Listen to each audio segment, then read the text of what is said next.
বাংলাদেশের ইতিহাসে রাজতন্ত্র ও জমিদারদের প্রভাব ছিল ব্যাপক, আর সেই রাজকীয় অতীতের এক জীবন্ত সাক্ষী হলো বলিহার রাজবাড়ি। এই রাজবাড়ির প্রতিটি ইট, প্রতিটি দেয়ালে যেন বহন করে শত বছরের ইতিহাসের সেই গল্প। কত রাজা, কত জমিদারের পদচারণা, কত অজানা ঘটনা, সবকিছুই লুকিয়ে আছে এই নীরব প্রাসাদের ভিতরে। সময় বদলেছে, হারিয়ে গেছে সেই জৌলুস, তবুও আজও দাঁড়িয়ে আছে বলিহার রাজবাড়ি তার অতীতের গৌরব নিয়ে। তো চলুন আজ ঘুরে দেখি আমরা এই ঐতিহাসিক রাজবাড়ি, আর জানার চেষ্টা করি এর দেয়ালের আড়ালে লুকিয়ে থাকা সেই গল্প। নওগাঁ জেলার মহাদেবপুর উপজেলায় অবস্থিত বলিহার রাজবাড়ি থেকে সবাইকে স্বাগত জানাচ্ছি। আমি জনি আহমেদ। আর আজকে আমি চলে এসেছি আমার নিজ জেলায় অবস্থিত বলিহার রাজবাড়িতে। নিজ জেলায় অবস্থিত হওয়া সত্ত্বেও এখানে কিন্তু আমার ইতিপূর্বে আসা হয়নি। সঙ্গত কারণেই আজকে আমরা চলে এসেছি এখানে। তো চলুন বন্ধুরা, কি আছে এই রাজবাড়িতে আমরা একটু ঘুরে ঘুরে দেখব। তো বন্ধুরা, বলিহার রাজবাড়িতে আসলে প্রথমেই আপনারা এই গেটটা দেখতে পাবেন। এটাই হচ্ছে মূলত মূল রাজবাড়ির গেট। আর গেটের ঠিক বাম পাশের দিকে আপনাদের নজর পড়বে যে একটা সুবিশাল মাঠ। তো আমরা চলুন এখন রাজবাড়ির ভিতরে প্রবেশ করব।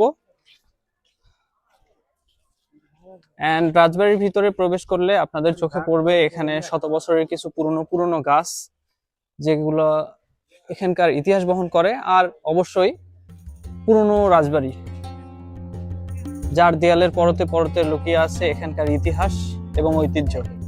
তো চলেন আমরা এখন এই রাজবাড়ির ভিতরে প্রবেশ করব এবং এখানকার ইতিহাস সম্পর্কে আগামী 4-5 মিনিট আমরা আলোচনা করব।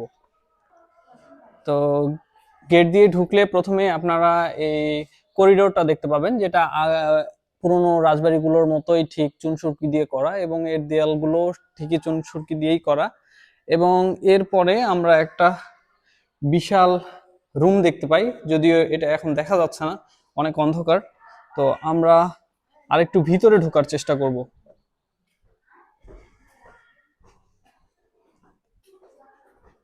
এন্ড ভিতরে আসলে ঠিক মাঝামাঝি অবস্থায় আপনারা ঠিক এরকম খোলা জায়গা দেখতে পাবেন।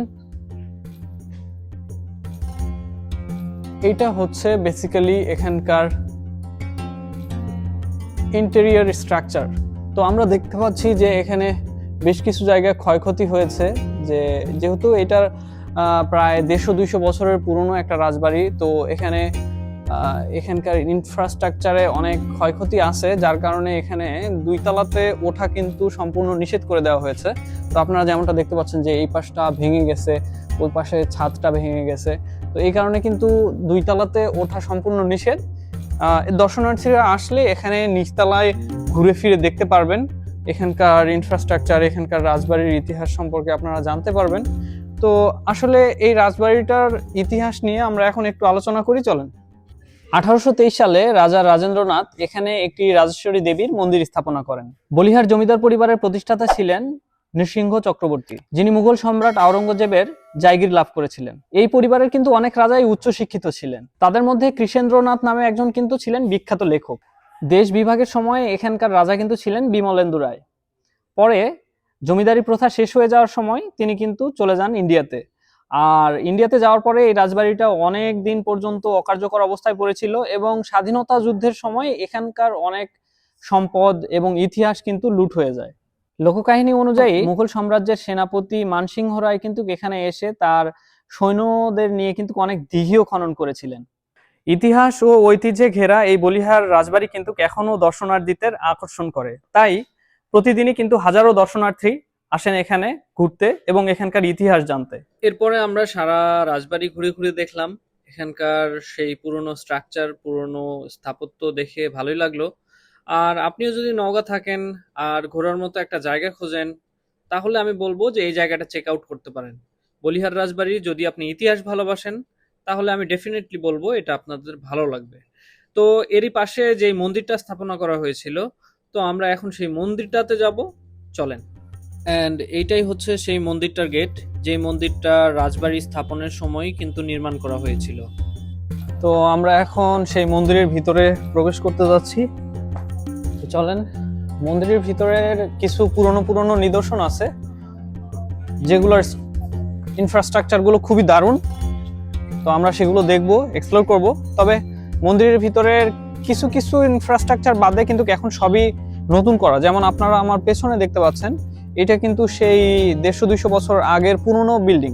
আর যদি সামনেরটা দেখাই, এই যে সামনের যে ইনফ্রাস্ট্রাকচারটা আপনারা দেখতে পাচ্ছেন, যে এই বিল্ডিংটা আপনারা দেখতে পাচ্ছেন যে শেড করা, এটা হচ্ছে কিন্তু নতুন মন্দির। অর্থাৎ এটা নতুন করে তৈরি করা হয়েছে।